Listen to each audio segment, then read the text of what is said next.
léegi maa ngi lay nuyu di la sant di la gërëm di rafetlu sa taxawaay. Asalaamaaleykum les femmes de l'Alliance pour la République nigériano-malienne. Asalaamaaleykum mesdames et messieurs les journalistes. Asalaamaaleykum chers invités. suñu daje tey bii nag li ko waral mooy barki dem wàccaay bi ñu wéy di jëloon bi nga xam ne son excellence monsieur le président de la république am na ko ak presse locale bi. ñu féliciter son excellence monsieur le président de la république si jàkkaarloo boobu nga xam ne leeral na lu bari mu jëm ci dialogue politique bi mu jëm ci élection yi mu jëm ci baalonte àq ba ñu war a baalonte àq waaye itam lu jëm ci jàmm ji war a sax dëkk fii ci biir Sénégal.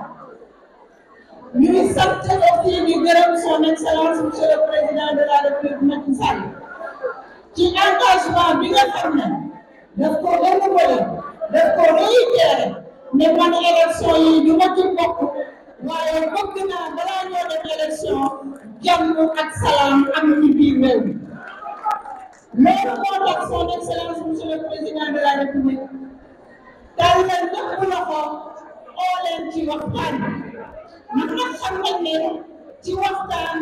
ci diisoo ci concertation si la ñuy amee solution. loolu moo tax son excellence monsieur le président de la république invité toute la classe politique au dialogue. fan yii nag dégg nañu classe politique boo xam ne taxaw na nee na du wuy ji ci dialogue boobu. ma leen di laaj rek benn question di leen di laaj ñoom lan la ñu bëgg ndax bu président de la république jëlee sañ-sañam def décret ñu attaqué décret boobu conseil constitutionnel. président de la république assemblée nationale def seen sañ-sañ voté loi ñu attaqué loi boobu conseil constitutionnel. conseil constitutionnel le président Macky Sall élection yi mënuñ koo def le 25 février waaye nag na ma organiser ay élection dans le meilleur délai. comme nag meilleur délai ak bref délai du benn président de la république ne leen tàllal naa leen loxo woo naa leen yéen ñëpp ngeen ñëw ñu diisoo waxtaan pour ñu mën a jàpp ndar bi ñuy def élection. comme bu nga taxawee ne loolu lu ci dem dama leen di laaj ñoom lan la ñu bëgg ndax tànk nag danga koy tàllal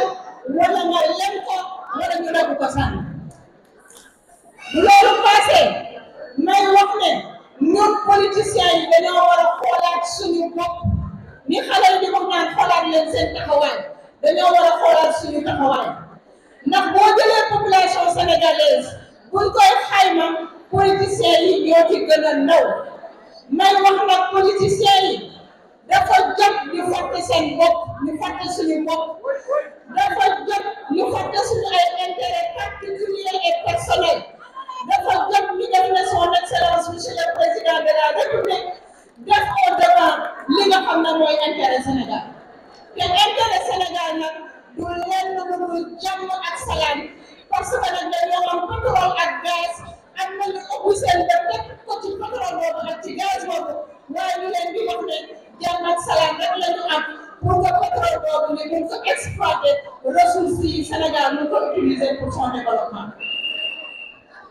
bu loolu jàllee tey dégg ngeen fi mouvement des femmes de l'Alliance pour la République Macky dans nos veines. dama koy bamtuwaat mouvement des femmes de l'Alliance pour la République Macky dans nos veines. bu ngeen gisee loolu xam ngeen ne fii ñi fi teew ñëpp ay jigéenu président Macky Sall la fii ñi fi teew ñëpp kenn koo ci waxal am na histoire ak son excellence monsieur le président de la république. ñu nekk nag ay góor nekk ay góor ñi yàgg taxaw ci ginnaaw président Macky Sall yàgg kaa déglu yàgg kaa dooleel yàgg kaa taxaw président Macky Sall itam delloo ñu ko ba mu mat sëkk. kon bu ñu toogee ba tey défendre boobu muy défendre son excellence monsieur le président de la république taxaw boobu muy taxaw son excellence monsieur le président de la république. ak ñoo xam ne dañu dem di ko ragal am na ñoo xam ne dañuy sëgg am ñoo xam ne dañuy waaf ñun ñi nga xam ne ñoo jigéenam démb ak barki démb 2008 ba tey ñu takku taxaw ne ñun nag ñoo président Macky Sall ba faw loolu moo waral ñu ne alliance des femmes de l'Alliance pour la République Macky daanoo wen ñu jël engagement nag wax président Macky Sall ne ko ñun amuñu kenn yow la ñu am seet ñu kenn yow la ñuy seet foo ne foofu la loo bëgg ñu defal la ko loo bañ ñu sànni ko fa àll ba ñu koy wax ne teel la ñu gën a taxawal teel la ñu gën a am engagement teel la ñu gën a déterminé te teel leen ko gën a loyal ndax loyauté dafa am solo loolu nag moo waral alliance des femmes pour l'Alliance pour la République Macky daanoo wen maa ngi sant ñëpp di gërëm ñëpp di wax